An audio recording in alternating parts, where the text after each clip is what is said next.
Thank you for joining NMH at 1, where we take a look at the news making headlines in the land of the brave and beyond, ranging from current affairs to community stories, sports and economic news. Here's what you can expect in the news today. Meatco's bi-monthly revenue hits 300 million Namibian dollars, 80,000 living without basic services at Samora Machel, and 2.8 billion Namibian dollar health tenders resurrected. I am Ashwin Berry, midday news update after the break.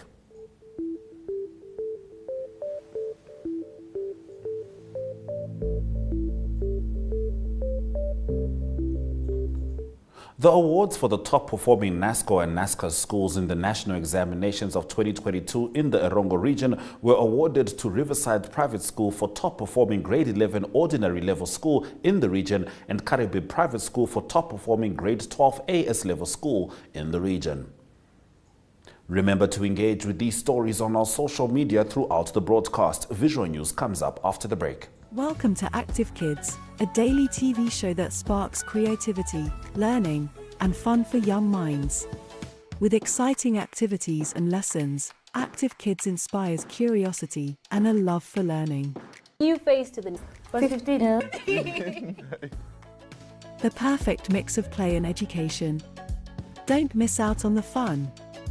Tune into Active Kids on NTV every weekday at 10 o'clock and let the adventure begin.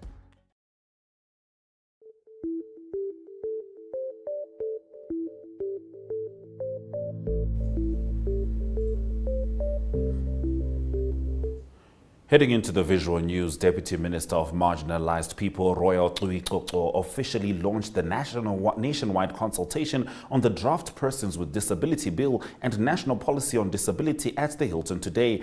The event marks a crucial step towards enhancing rights and inclusivity for persons with disabilities in Namibia. Stakeholders gathered to witness the significant development aimed at bridging policy and implementation gaps. This process will not only ensure that Namibia complies with its international obligations, but will equally ensure that persons with disabilities in Namibia receive the required protection. The bill further aims to establish that Namibia, through the Ministry of Gender Equality and Poverty and the NDCN in particular, is assertive when it comes to matters and issues that relate to persons with disabilities. This extensive consultation process will cover and engage all regions of Namibia to ensure that no person with disabilities is left out and not considered. We trust that with the efforts of entire team, that the bill and the policy will be presented and submitted to Parliament by the end of this year.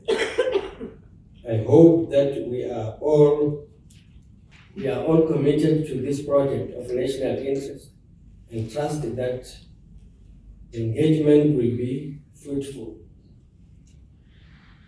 Everyone is encouraged to pedantically consider the presentation and to feel free to gauge understanding and make their input.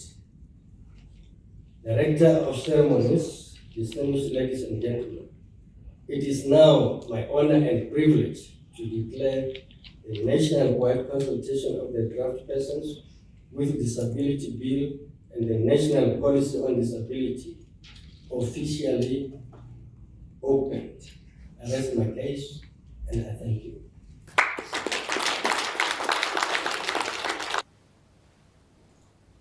Now, the Directorate of Education in the Erongo region hosts the Regional Teachers Awards to give recognition and appreciation to individual teachers and schools for their performance during the 2022 academic year. Teachers and stakeholders from all schools in the Erongo region have gathered at the Swakopmund Entertainment Center to witness this tonight. Watch the Mayor of Swakopmund, Dina Namobes, as she gives her welcoming remarks. On behalf of the Town Council and entire community, it is with great delight that I wish you a hearty welcome to our great town of Swakopmund and the Erongo Regional Awards held in honor of our teachers. Since last awards in 2018, none was held as a result of COVID, but we are really very happy to gather here this evening.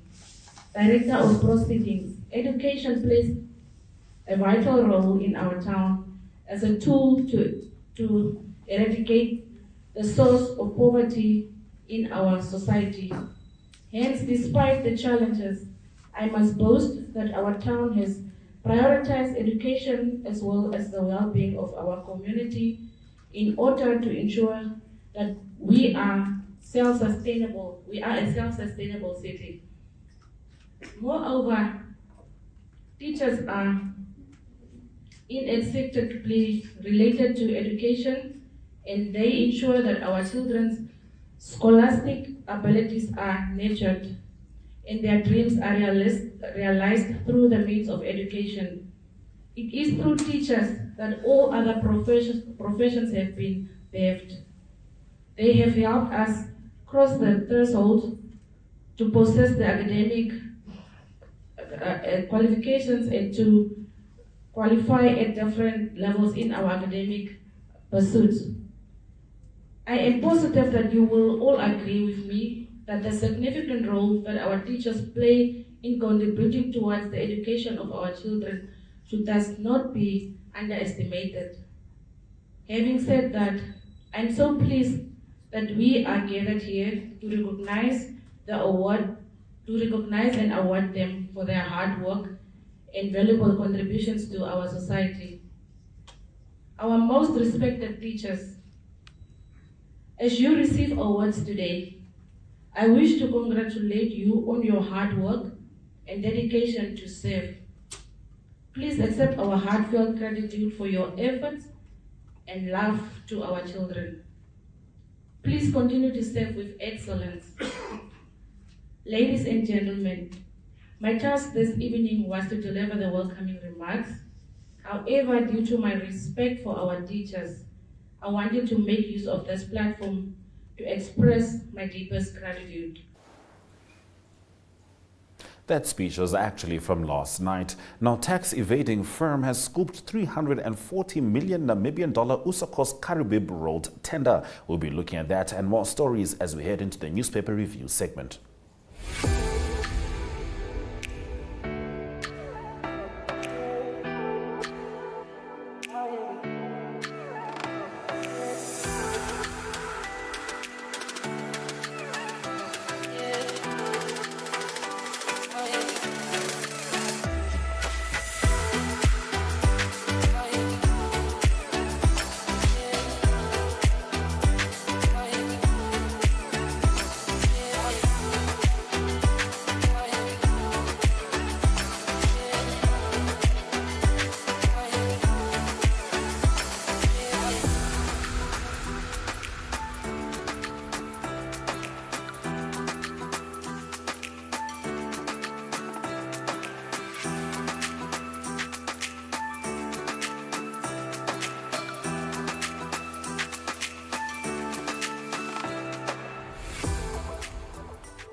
Let's head into the newspaper review. Namibian Sun's front page reports that entities that won tenders to supply the Ministry of Health with clinical supplies before the process was halted amid a huge public outcry have today and tomorrow to convince procurement authorities why the 2.8 billion Namibian dollar contracts should not be reversed for good.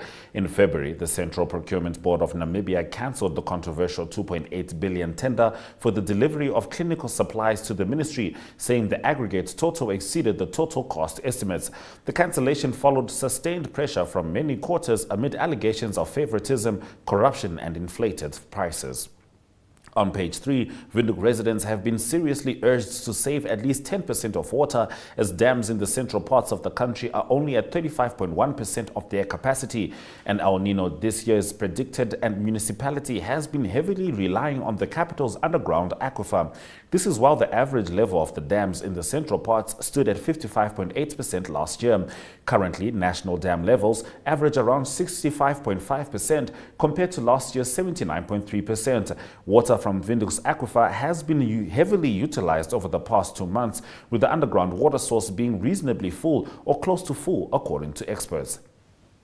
Republican informs that Zhongmei Engineering Group, which the Namibia Revenue Agency accuses of paying zero taxes despite scooping millions worth of state contracts, has emerged as the winner of a tender to upgrade the roads between Yusakos and Karibib in the Erongo region worth over 340 million Namibian dollars. NAMRA last month shook the Chinese-owned company by abruptly deducting 33 million Namibian dollars from its bank account in lieu of outstanding taxes.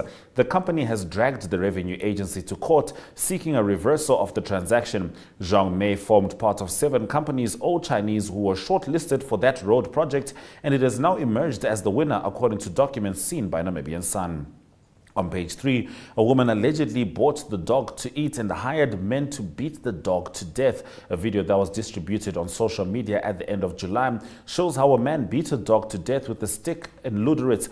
The incident took place on Wednesday, 19 July, next to a rubbish bin in the Benguela neighborhood. On 21 July, the Animal Protection Society in Luderitz filed a criminal case against the man. 2 more men who helped to put the dog in a bag and carry it away are involved in the case. On its front page, the Algemene Zeitung reports that recently Recon Africa announced a new financier or investor, but judging by the just published financial report, this seems more like a drop in the bucket. The company promises further developments in Namibia, but has huge commitments in Mexico for which no funds are available.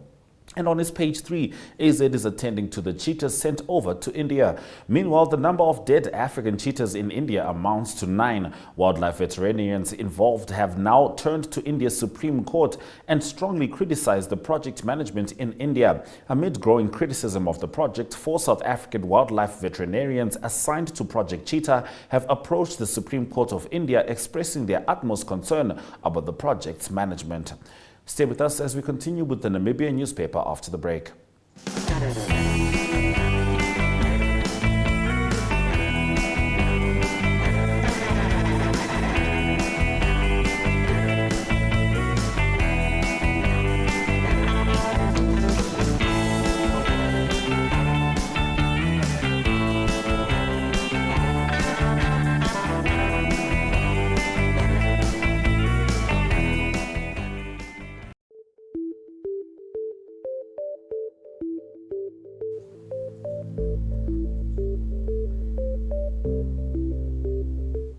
Continuing with the newspaper review, the Namibian newspaper reports that Windhoek Mayor Joseph Wapingene says Windhoek's largest informal settlement, housing about 80,000 residents, severely lacks public services. With only 1 primary school and no other public facilities, he said during last week's ordinary meeting about the Samora Machel informal settlement. The need for public services in the informal areas of Koreagab is urgent. To avoid a crisis, land must be availed as a matter of urgency to allow for the construction of a primary school, secondary school, health center and police station, while a lease or purchase application is being prepared. On page 3, the Bank of Namibia is maintaining its stance that cryptocurrencies and virtual assets are not yet authorized as legal tender for transactions involving goods and services within the country. This is despite a parliament-approved law regulating these currencies. The acceptance of cryptocurrencies and virtual assets as per the approved regulations is entirely at the discretion of individuals and based on mutual agreements between buyers and sellers. This approach should not be interpreted as an endorsement of virtual assets or their providers. Public members who own, utilize and or trade in virtual currencies do so at their own risk, and any misfortune or losses incurred will have no recourse to the bank, BON spokesperson Kadembire Dembruka says. According to the Ministry of Finance and Public Enterprises, the aim of the Virtual Asset Bill, which was passed in the National Assembly last month, is to establish regulations for virtual asset service providers and related activities in Namibia. On New Era's front page, the Meatco Corporation of Namibia has seemingly woken up from its slumber, generating 297 million Namibian dollars between May and June this year. In May, 7,681 animals were slaughtered at Meatco abattoirs countrywide, while June figures stood at 11,379. Since January, over 38,000 animals have been slaughtered at Meatco slaughterhouses. The latest statistics were unveiled by the Meat Corporation on Monday. The increased cattle numbers coming through the Windhoek abattoir could indicate a significant turnaround in the business of the corporation, the company said. And on page 3, the Ministry of Home Affairs, Immigration, Safety and Security has announced that the use of national identity cards as travel documents between Namibia and Botswana has been extended to 3 additional border posts.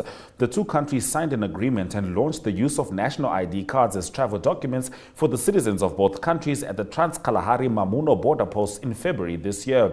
The ministry in a media statement on Tuesday announced that ID cards can also be used at the Ngoma, Impalila Island and Mohembo border posts with immediate effect. To use the national identity card as a travel document to Botswana, Namibians are advised to apply for the New Look ID launched by the ministry in October 2021. The ministry's executive director, Etienne Maritz, was quoted as saying in a statement. MarketWatch reports that the European Union's nuclear agency Euratom has said it could diversify its uranium imports in up to 3 years, including from Namibia. Reuters reports Euratom said this in reaction to the possibility that Niger might cut its deliveries of uranium to the bloc. Euratom said if imports from Niger are being cut, there are no immediate risks to the security of nuclear power production in the short term. Niger was the second largest supplier of natural uranium to the European Union last year. France, a leading nuclear power producer in Europe and Niger's former colonial power, said it would evacuate French and European citizens after the overthrow of the country's democratically elected government. Now, Hartleaf, Nafao agree on 5.2% salary increase. More on this story as we head into economic news shortly. Welcome to My.NA Cars, your ultimate destination for everything automotive. I am your host, Diana Master. Teamwork makes the dream work, right? Discover the latest models, innovative technologies, and expert insights from our passionate hosts. Learn essential maintenance tips and get exclusive behind-the-scenes access to the automotive industry. Don't miss My.NA Cars on NTV every Thursday at 2100 hours. Tune in and ignite your passion for automobiles.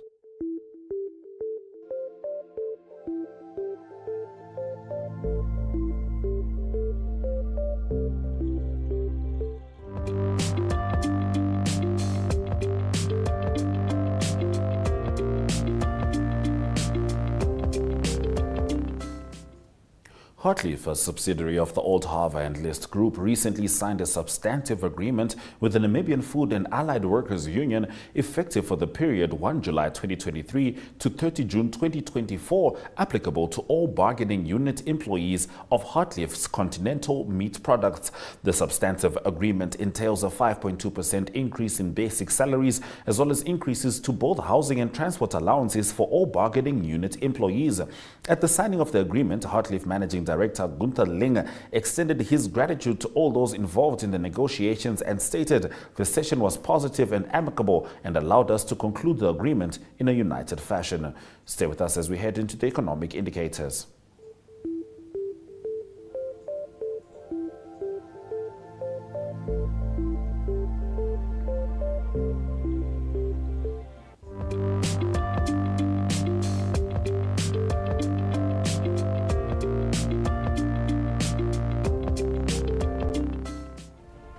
The Namibian dollar trades at 18.56 next to the US dollar, with 23.45 Namibian dollars getting you 1 British pound.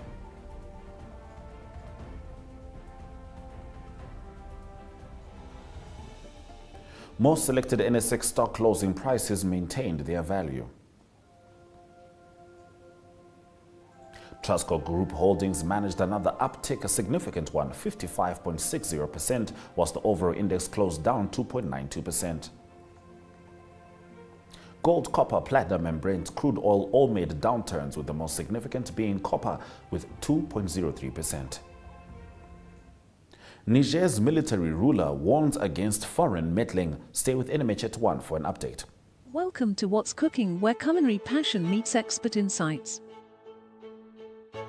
somebody must really want to cook and want to cook good food. Immerse yourself in the bustling world of professional kitchens as top chefs create mouthwatering dishes.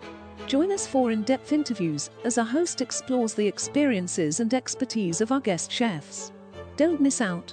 Tune in to What's Cooking on NTV every Friday at 2100 hours and let the culinary adventure begin.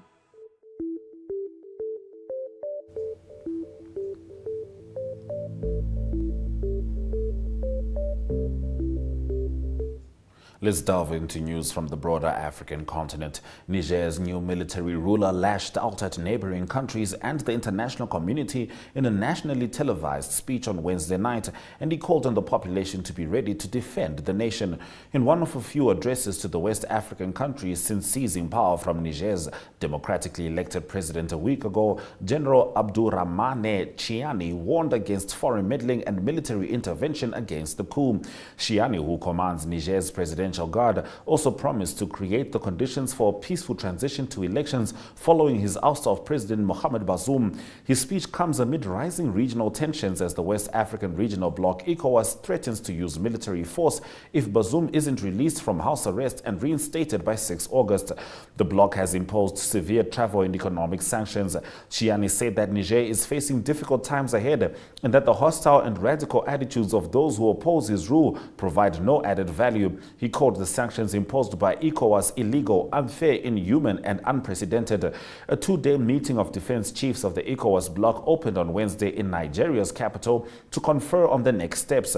Abdel Fattah Musa, the bloc's commissioner for political affairs, peace, and stability, said the meeting in Abuja would deal with how to negotiate with the officers in the hostage situation that we find ourselves in the Republic of Niger.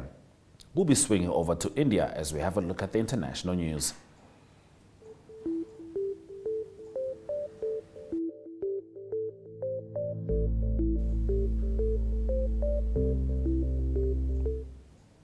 India has restricted imports of laptops, tablets and personal computers with immediate effect, according to a government notice on Thursday, in a bid to push local manufacturing.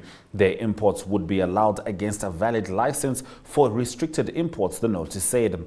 In April-June, electronics imports, which include laptops, tablets and personal computers, were $19.7 billion, up 6.25% year-on-year. Electronics imports range between 7 to 10% of the country's total merchandise imports. India has been trying to push local manufacturing by giving production-linked incentives in over 24 sectors, including electronics. It has extended the deadline for companies to apply for its $2 billion manufacturing incentive scheme to attract big-ticket investments in IT hardware manufacturing, which covers products like laptops, tablets, personal computers, and servers. The incentive scheme is key to India's ambitions to become a powerhouse in the global electronics supply chain, with the country targeting annual production worth $300 billion by 2026.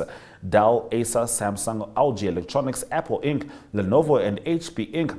are some of the key companies selling laptops in the Indian market, and a substantial portion are imported from countries such as China. Stay with us as we head into local sports after the break. Neopaints has established a 67-year Namibian legacy, creating personalized paint solutions that blend quality and innovation for the Namibian people. We pride ourselves in being a 100% Namibian-owned company, investing in our country and our people by employing and empowering true Namibians. With every brushstroke, Neopaints commits to our quality guarantee and always delivering a coat of excellence. At Neopaints, we always stay true to our country. We are as Namibian as you.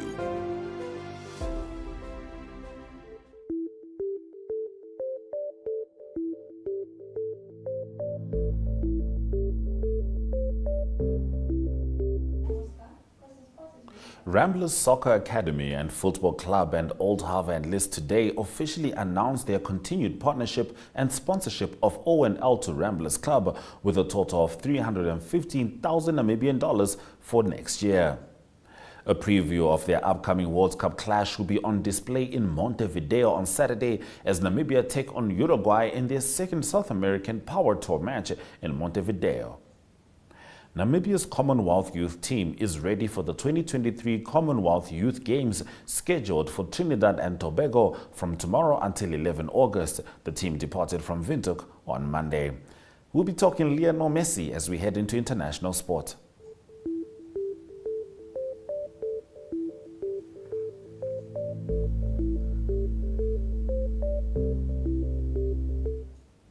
Lionel Messi scored 2 more goals, giving him 5 in 3 matches for Inter Miami as he led the Herons to a 3-1 win over Orlando City on Wednesday in a Leagues Cup round of 32 match at Fort Lauderdale. The All Blacks have made mass changes to their team to face Australia in Dunedin on Saturday, with just 3 players retained as starters from last week's resounding victory. 2 uncapped players were named Thursday in New Zealand's starting side, with a third on the bench.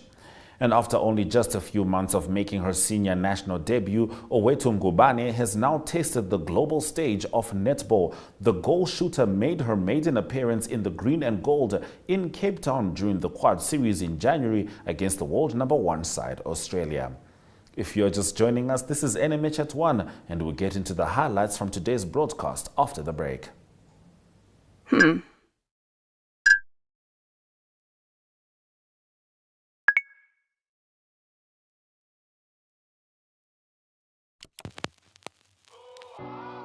eTicket, your online ticket solution for events and event marketing, bringing you ease of mind and making sure that your event gets out there.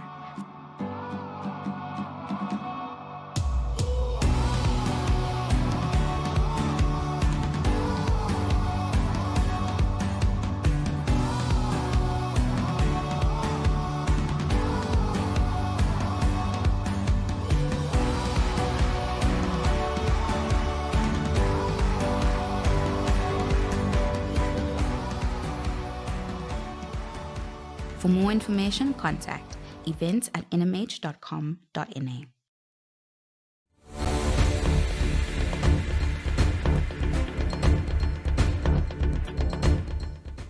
Let's get into the highlights from this afternoon's broadcast. Niger's new military ruler lashed out at neighboring countries and the international community in a nationally televised speech on Wednesday night, and he called on the population to be ready to defend the nation. India has restricted imports of laptops, tablets and personal computers with immediate effect, according to a government notice on Thursday, in a bid to push local manufacturing. And Ramblers Soccer Academy and Football Club, as well as Ottawa and List today, officially announced their continued partnership and sponsorship of Oneuptwo Ramblers Club with a total of $315,000 Namibian for the next year. Those have been your highlights. Remember to tune in every weekday at 1 p.m. to spend your lunch hour with NMH at 1, catching up on the latest news in Namibia, Africa and the world, ranging from current affairs to economic news, sports and international headlines. It's goodbye from us in studio.